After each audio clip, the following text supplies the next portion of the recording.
बहादुर ने तुरंत आज्ञा का पालन किया।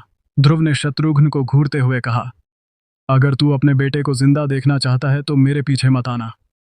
यह कहकर ध्रुव आकाश में उड़ गया। बहादुर, चलो! सीरान जोर से चिल्लाया, पिताजी मुझे बचाओ। लेकिन शत्रुघ्न ने पीछा नहीं किया। उसके पास एक काली छाया चमकी और शून्य से बाहर निकली। उसने हैरानी से पूछा, मास्टर, आपने उन्हें क्यों जाने दिया? शत्रुघ्न ने ठंडी मुस्कान दी, वो वापस आएगा क्योंकि अब उसकी लड़की मेरे हाथ में है। तो व्यूअर्स, आपको को क्या लगता है, क्या होगा इस कहानी में आगे? यह जानने के लिए सुनते रहिए सुपर योद्धा सीजन 3 हिमांशु के अगले चैप्टर सिर्फ और सिर्फ हमारे चैनल सुपर योद्धा सीजन 3 हिमांशु पर। और हाँ, अगर चैप्टर पसंद आया हो तो लाइक और कमेंट जरूर कर देना, इससे मुझे भी अगले चैप्टर्स को अपलोड करने में मजा आता है। हजम शहर के बाहर अभी ध्रुव जमीन पर उतरा भी नहीं था कि एक रूहानी योद्धा ने संदेश भेजा, मास्टर, उन्होंने भाभी को पकड़ लिया है और हमारे सैकड़ों भाइयों को भी बंदी बना लिया है। रूहानी योद्धा तब तक नहीं पकड़े जा सकते जब तक कोई उनसे कमजोर हो, पर अगर सामने कोई उनसे शक्तिशाली हो तो वह उनकी हरकतों को महसूस कर उन्हें पकड़ सकता था। ध्रुव का चेहरा काला पड़ गया। उसने मन ही मन सोचा, कोई आश्चर्य नहीं कि उसने अपने बेटे को बंधक बनने दिया और वह बैंगनी रोशनी वाला किंग खुद मेरे पीछे नहीं आया।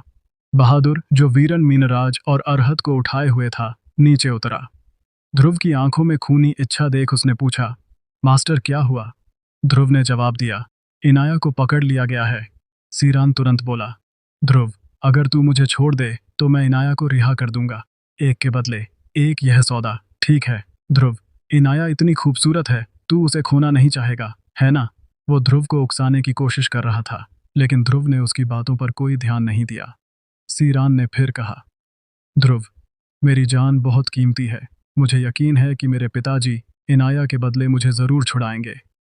ध्रुव ने उसे जलती हुई आंखों से घूरा, अगर तू अभी चुप नहीं हुआ तो मैं तुझे यहीं खत्म कर दूंगा। उसकी भयानक आंखों को देख सीरान का शरीर तुरंत सिकुड़ गया। वह सांस लेने की भी हिम्मत नहीं कर रहा था। ध्रुव जानता था, शत्रुघ्न का लक्ष्य नहीं बल्कि वह था। अगर शत्रुघ्न का मकसद अपने बेटे को बचाना होता तो वह उसे कभी भागने ही नहीं देता और उसका पीछा करता, पर उसने ऐसा नहीं किया, जिससे साफ था कि उसे अपने बेटे की जान की कोई परवाह नहीं थी। सीरान ने इस बारे में नहीं सोचा, लेकिन ध्रुव को यह पूरी तरह समझ में आ गया था। इसलिए ध्रुव ने सोचा कि इनाया अभी सुरक्षित है, कम से कम उसकी जान को खतरा तो नहीं है। यह सोचकर ध्रुव ने राहत महसूस की और मन ही मन कहा, मेरा इंतजार करना, मैं तुम्हें जल्द ही बचाने आऊंगा। फिर उसने बचे हुए रूहानी योद्धाओं को आदेश दिया, तुम लोग हजम शहर पर नजर रखो, मैं 3 दिन में वापस आऊंगा। यह कहकर ध्रुव ने सीरान को उठाया और उड़ गया। बहादुर भी बाकी तीनों वॉक्स के साथ उसके पीछे चला। कई घंटों तक उड़ने के बाद वह एक घाटी में पहुंचे। अभी सबसे जरूरी काम था वीरन मीनराज और अरहत को जगाना, ताकि वह फिर से नियंत्रित ना हो, वरना ध्रुव का हजम शहर वापस जाने का मन भी नहीं होगा। ध्रुव ने सीरान के हाथ को पैर से कुचला और गुस्से में पूछा, बोल, इन तीनों को उस सील से कैसे मुक्त किया जा सकता है? कैसे इनकी चेतना वापस लौटेगी? सीरान ने जल्दी से कहा, मुझे सच में नहीं पता। यह पहली पीढ़ी के विकसित लोग हैं और इन्हें डॉक वर्ल्ड के उस खतरनाक योद्धा ने नियंत्रित किया है। वो हमें यह कैसे बताएगा? तो तू इतनी आसानी से मुंह नहीं खुलेगा। ध्रुव की आंखें और क्रूर हो गईं। उसकी नजर में हत्या की भावना थी और एक खतरनाक दबाव शक्तियान पर भारी पड़ रही थी। बोल, सीरान ने कहा। मम्मा, मुझे सच में नहीं पता। ध्रुव, मैं स्वर्ग की सौगंध खाता हूं, अगर मैंने तुझे नहीं बताया तो मुझ पर बिजली गिरे और मैं भयानक मौत मरूं। हर विकसित मानव के शरीर में एक अलग शक्ति की आभा थी। यह कहा जा सकता था कि धरती पर कोई नहीं जानता था कि वे कैसे विकसित हुए। यह शक्ति एक ऐसी शक्ति थी जिससे किसी को भी काबू किया जा सकता था। डॉक वर्ल्ड का वो योद्धा मूर्ख नहीं था और वह अंबरकुल को सब कुछ नहीं सौंपेगा। अगर उसके पास अंबरकुल को नियंत्रित करने का कोई साधन ना होता तो शत्रुघ्न और बाकी लोग इतनी आसानी से उसकी बात नहीं मानते। पूर्वज रुद्रदेव ने कहा, वह सचमुच नहीं जानता। यह डॉक वर्ल्ड की अनोखी नियंत्रण शक्ति है। इसे तोड़ने के लिए जब तक उस शक्ति को लागू करने वाला व्यक्ति खुद इसे ना तोड़े, इसे तोड़ना असंभव है। वो जीवन भर कठपुतलियां बने रहेंगे। ध्रुव का दिल डूब गया। उसने दांत पीसे और सीरान को घूरते हुए कहा, उन्हें किसने पकड़ा? मैं नहीं था। मैं नहीं।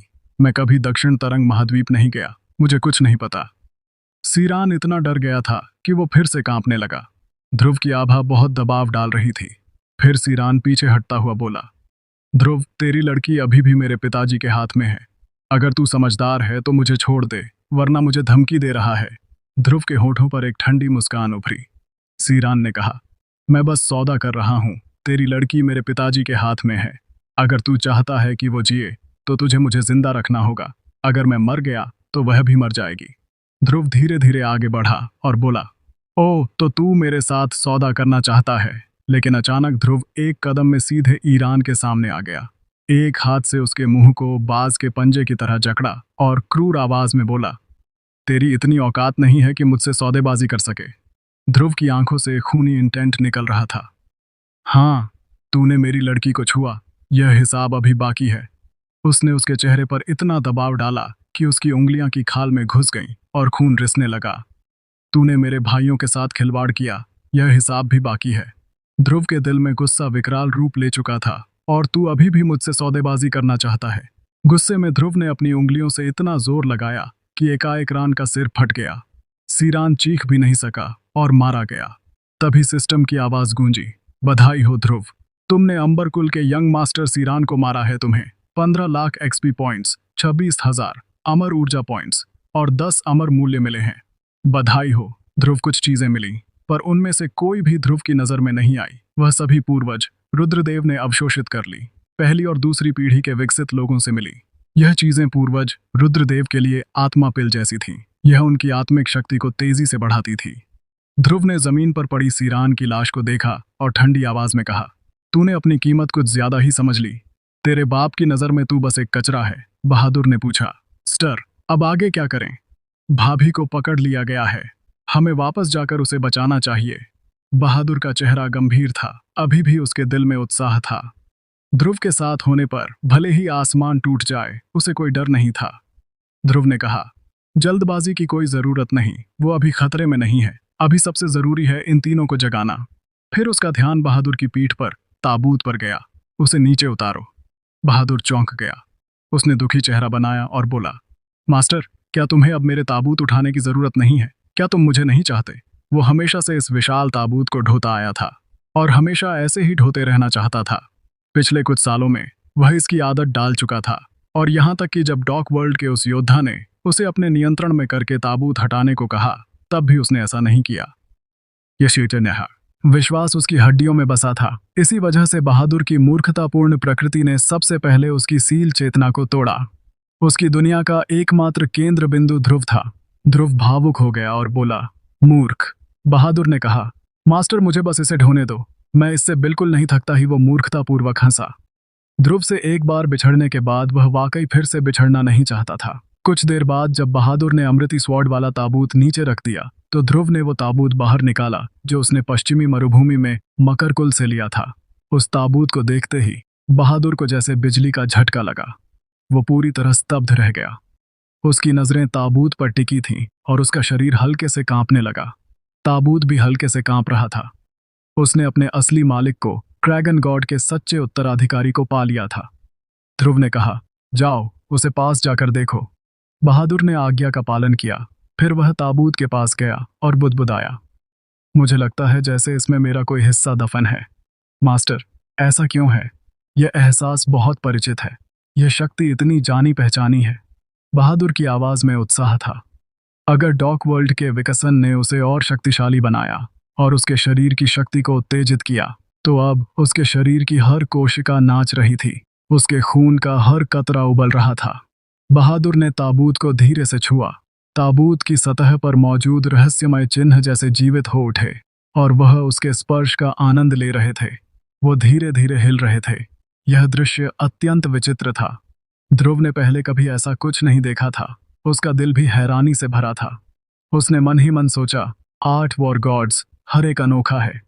बहादुर, यह तेरी असली शक्ति है।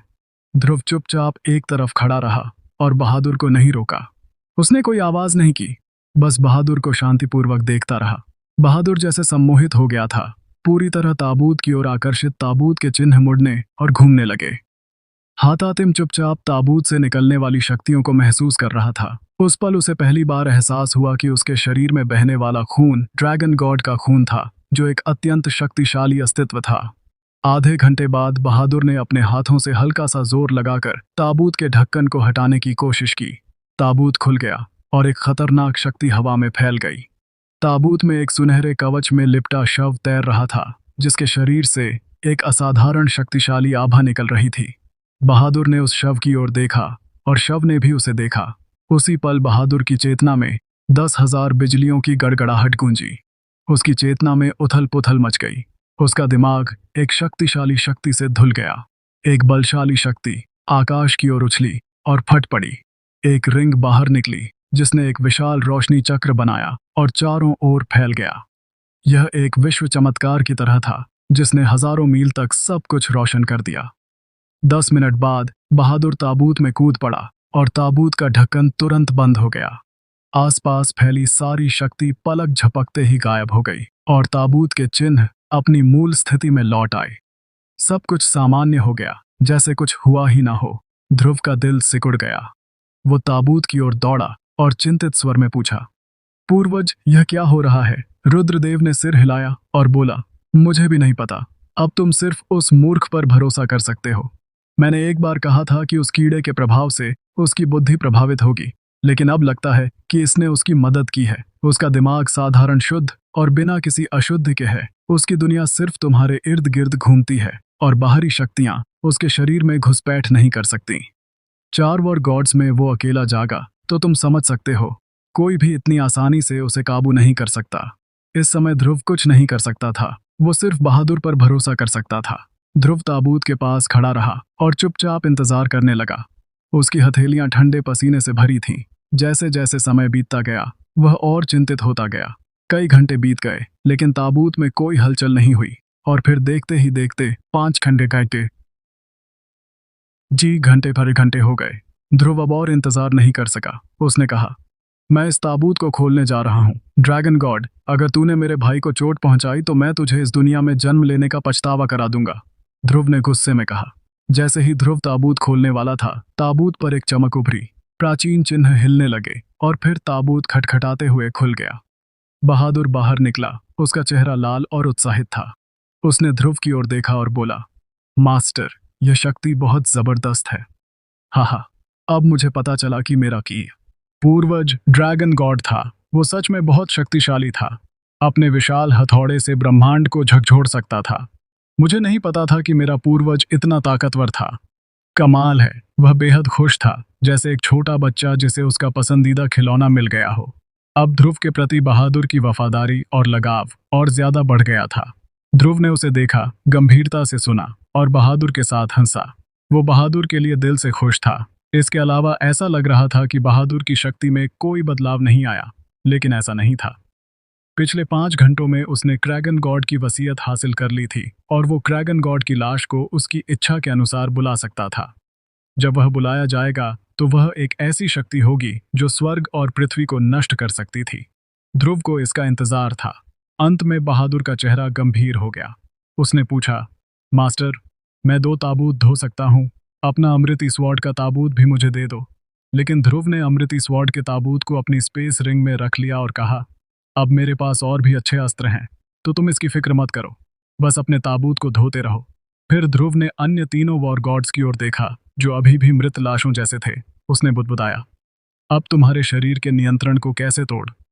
ध्रुव वीरन के सामने गया और बोला, वीरन जागो। बहादुर भी पास आया और बोला, वीरन, मास्टर वापस आ गए हैं। मास्टर, ध्रुव वापस आए हैं। तुम्हें खुद को उस जादू से आजाद करवाना होगा। अब जल्दी जागो। लेकिन चाहे उन्होंने कितना भी पुकारा, तीनों पर कोई असर नहीं हुआ। ध्रुव ने एक भारी सांस ली और फिर बोला, बहादुर, तुम जाकर आराम करो, मैं इन्हें जगाने का कोई रास्ता ढूंढ लूंगा। सर, ठीक है। बहादुर ने अपने ताबूत को अपनी पीठ पर उठाया और घाटी की गहराई में चला गया। ध्रुव जमीन पर बैठ गया और तीनों को देखने लगा। उसे नहीं पता था कि इन तीनों की मदद कैसे करनी है, लेकिन इतना तय था कि उन्हें खुद ही इस नियंत्रण को तोड़ना होगा। मैं गलत था। चलो, अब इस बारे में बात नहीं करते, पर अब जो कोई भी तुम्हें छूने की हिम्मत करेगा, मैं उसे 100 गुना बदला दूंगा। चाहे तुम भविष्य में कुछ भी बन जाओ, तुम हमेशा मेरे ध्रुव के भाई रहोगे, हमेशा के लिए। ध्रुव ने अपने दिल में खुद को दोषी ठहराते हुए धीरे से कहा। वो अतीत की बातें अमृतद्वीप में अपने अनुभवों के बारे में बता रहा था, जैसे कोई कहानी सुना रहा हो। उसने बताया कि उसने बाकी 4 वॉक गॉड से मुलाकात की थी। उसने बताया कि उसने अपने पिता को कहाँ पाया। उसने सप्तचर्क महाविद्यालय के बारे में बताया। वो बहुत कुछ बोलता गया, बहुत कुछ। अंत में उसे खुद नहीं पता था कि वह क्या बोल रहा था, लेकिन यह उन तीनों के लिए एक शक्ति स्रोत जैसा था, जिससे उनकी चेतना को यह और स्पष्ट रूप से पता चला कि वह कौन है, उनका अपना नाम, उनकी पहचान और उनके सामने बैठा व्यक्ति कौन था। मास्टर तीनों ने कड़ा प्रयास जारी रखा और वह नियंत्रण शक्ति को तोड़ने के और करीब पहुंच रहे थे। उनके दिल पागलपन से गरज रहे थे और वे उन्मत्त रूप से चीख रहे थे। वह लगातार अपनी ताकत लगा रहे थे। यह प्रक्रिया दर्दनाक थी, लेकिन तीनों ने हार नहीं मानी। उन्हें वह शपथ याद थी जो उन्होंने ध्रुव के साथ ली थी। वो निश्चित रूप से ध्रुव के साथ इस दुनिया के शिखर पर, इस ब्रह्मांड के शिखर पर पहुंचेंगे। अगर भगवान रास्ते में आए तो भगवान को मार देंगे। अगर बुद्ध रास्ते में आए तो उसे भी हजम शहर अम्बरक कुल के महल में। ग्रेट एल्डर कासिमो ने सवाल उठाया, कुलपति, आपने ध्रुव को कैसे जाने दिया? क्या सच में आपको लगता है कि वो एक लड़की को बचाने के लिए मौत के मुंह में वापस आएगा? मैं यह कहना तो नहीं चाहता, लेकिन आपने बहुत बड़ी गलती की है। एक लड़की क्या है, वो तो बस मर्द का खिलौना है। सभा हॉल में मौजूद अन्य एल्डर्स ने खुसफुसाहट शुरू कर दी, लेकिन शत्रुघ्न को इससे कोई फर्क नहीं पड़ा, बल्कि उसके चेहरे पर तो एक शातिर मुस्कान थी। वो चुप रहा, लेकिन हॉल में चर्चा और तेज हो गई। अंत में सभी का चेहरा लाल हो गया और वे अपनी आस्तीनें चढ़ाने लगे। शत्रुघ्न ने अचानक कहा, ग्रेट एल्डर, तीसरा एल्डर अब तक क्यों नहीं आया? उसकी आवाज के साथ ही पूरा हॉल एकदम शांत हो गया। लगभग सभी को तीसरे एल्डर की मौत के बारे में पता था। कासिमो का चेहरा काला पड़ गया। कुलपति, इसका क्या मतलब है? कुछ नहीं, मैं बस पूछ रहा हूं, शत्रुघ्न ने मुस्कुराते हुए कहा। फिर उसने हॉल में मौजूद एल्डर्स की ओर देखा और बोला, चाहे ध्रुव वापस आए या ना आए, हमारे पास पहल है। हम अभी उसे नहीं मार सकते। उसका वापस आना सबसे अच्छा है, लेकिन अगर वह नहीं भी आता तो भी ठीक है। अभी दक्षिण तरंग महाद्वीप हमारे नियंत्रण में है। वह कुछ भी उल्टा सीधा करने की हिम्मत नहीं करेगा। इनाया का मूल्य शायद ज्यादा ना हो, पर इतना तय है कि हम ध्रुव को नहीं मार सकते, बल्कि उससे ड्रैगन क्षेत्र को खुलवाएंगे। जैसे ही ड्रैगन क्षेत्र खुलेगा, अंबरकुल की सारी मुसीबतें खत्म हो जाएंगी। यह कहते हुए अचानक उसकी नजरें सख्त हो गईं। उसने कहा, लेकिन कुछ लोग परिवार के भीतर अशांति पैदा करना चाहते हैं। मैं उन्हें सलाह देता हूं कि वे रुक जाएं। आप सभी मेरे तौर तरी अच्छे से जानते हैं। अगर हद से ज्यादा आगे जाओगे तो कब्र भी नसीब। दोस्तों, एक बहुत जरूरी बात करनी है आपसे। आप में से बहुत से लोग चैनल की मेंबरशिप लेकर मुझे सपोर्ट करना चाहते हैं, जिसके लिए मैं दिल से शुक्रगुजार हूं। लेकिन सच बात यह है कि मेंबरशिप लेने का कोई खास फायदा नहीं है, ना आपको और ना मुझे। सच्चाई यह है कि जब आप YouTube पर मेंबरशिप लेते हैं तो 30% हिस्सा सीधा YouTube खुद रख लेता है और लगभग 20% हिस्सा इंडिया में टैक्स और बाकी चीजों में कट जाता है। यानी अगर आप 100 देते हैं तो मेरे पास मुश्किल से 50 भी नहीं पहुंचते। आपकी मेहनत की कमाई का आधा पैसा तो प्लेटफॉर्म और टैक्स में ही चला जाता है। इसलिए मेरी आपसे रिक्वेस्ट है कि अगर आप मुझे सपोर्ट करना चाहते हैं या अर्ली एक्सेस चाहते हैं तो YouTube मेंबरशिप मत लीजिए। इसके बजाय आप direct payment, UPI, QR code का इस्तेमाल करें। इससे 100% पैसा सीधा मुंह तक पहुंचेगा और मैं आपके लिए और बेहतर कंटेंट बना पाऊंगा। नीचे डिस्क्रिप्शन पिन कमेंट में मेरा UPI ID, QR कोड है। डायरेक्ट सपोर्ट करें, प्लेटफॉर्म को अमीर न बनाएं। धन्यवाद।